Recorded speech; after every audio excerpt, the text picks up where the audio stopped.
Un parallèle entre les ciels de Monet et de Van Gogh, dans l'exact contraire, parce que bon, c'est deux caractères évidemment qui sont extrêmement différents. Monet, c'est quelqu'un qui accorde beaucoup d'importance donc à ses ciels.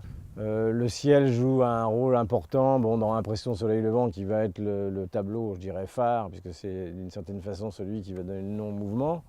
Un paysage de Monet, quand il y a du ciel, même quand il y a des drapeaux qui claquent au vent, hein, comme sur certaines œuvres qu'il a fait en Normandie, il y a toujours une certaine sérénité qui en ressort.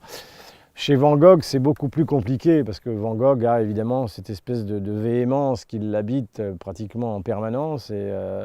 Les ciels de Van Gogh sont d'une certaine façon le reflet de ce qu'il va ressentir au moment où il peint le tableau. Si vous regardez un tableau comme certains tableaux comme les paysages d'Auvers, notamment avec le château d'Auvers, il y a là, on a un thème qui est quand même plus apaisé, plus dans la ligne des impressionnistes avec des nuages.